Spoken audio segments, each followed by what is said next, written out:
मदनपुर के नरेश ठाकुर के हत्यारों की गिरफ्तारी नहीं होने से नाराज परिजनों ने आत्मदाह करने की दी चेतावनी।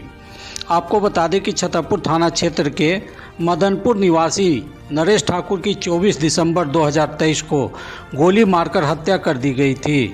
उक्त हत्याकांड में नरेश ठाकुर की पत्नी मुन्नी देवी के द्वारा थाना में नामजद प्राथमिकी दर्ज कराई गई थी, लेकिन पुलिस के द्वारा अब तक हत्या की उद्भेदन नहीं किया गया और न ही आरोपियों को गिरफ्तार किया गया, जिससे नाराज होकर परिजनों ने 20 सितंबर 2024 को पुलिस अधीक्षक पलामू के कार्यालय के समक्ष दिन के 11 बजे आत्मदाह करने की लिखित चेतावनी अनुमंडल पदाधिकारी को दी है।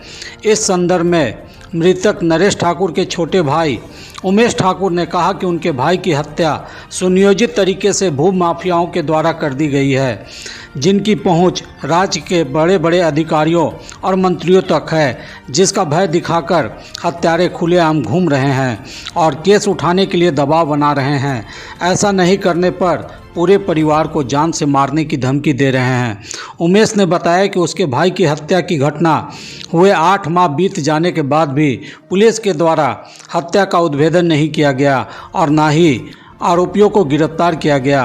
उमेश ने कहा कि अब न्याय मिलने की उम्मीद खत्म होने की स्थिति पर हम सभी पूरे परिवार आत्मदाह करने का निर्णय लिया है, जिसकी पूरी जवाबदेही स्थानीय पुलिस की होगी।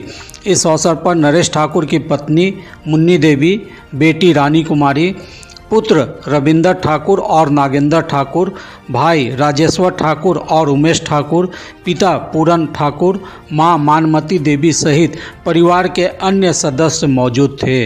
मैं उमेश कुमार ठाकुर, मेरे भाई नरेश ठाकुर की गोली मार करके हत्या कर दी गई थी उटवा नाला के पास, जो मैंने आवेदन छतरपुर थाना 28 दिसंबर को ही आवेदन दिया है। अभियुक्त नाम को नामजद अभियुक्त दिया है, जिसका नाम विजय यादव है, और ज़मीन संबंधित 4 पार्टनर हैं, वही लोग हमारे भाई के मर्डर किए हैं, जिसमें रामसरे यादव भी हैं, हेमा कुंवर हैं और एक तो गोविंद यादव है जो विजय यादव का साला है।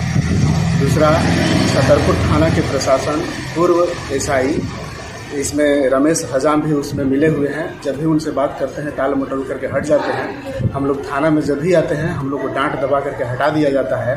हम लोग से किसी तरह का बात नहीं किया जा रहा है। हम लोग 8 महीने बीत चुका है, हम लोग पूरा परिवार परेशान हो गए हैं। हम लोग को किसी भी तरह का उद्भेदन नहीं किया जा रहा है। मानते हैं कि किसी भी तरह का हमारे भाई में ही अगर गलत होगा तो उसका उद्भेदन होना चाहिए। अभी तक हुआ नहीं कि क्यों उनको गोली मार करके हत्या किया गया है।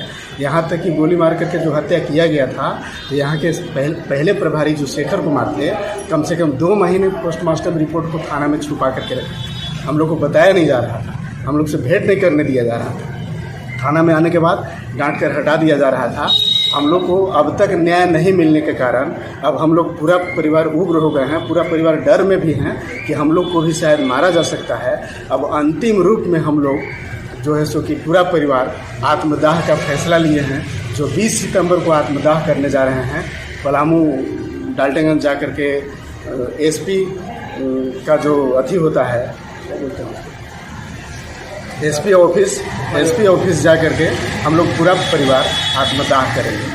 अगर इसके बावजूद अगर यदि कुछ नहीं कार्रवाई किया जाता है तो फिर क्या करेंगे? आखिर क्या फ़ायदा है? किसी भी तरह का इसमें मोटा रकम ले करके आयु जो है किसी भी तरह का काम नहीं कर रहा है। इसमें एक चंदन सिन्हा भी है शामिल, जो मुख्यमंत्री के पास रहता है। पूरा मोटा पैरवी हम लोग को है, इसलिए हम लोग को कोई काम नहीं कर रहा है। इसलिए अंतिम रूप में हम लोग आत्मदाह करने जा रहे हैं। 20 सितंबर को जाकर के एसपी ऑफिस के पास हम लोग आत्मदाह करेंगे।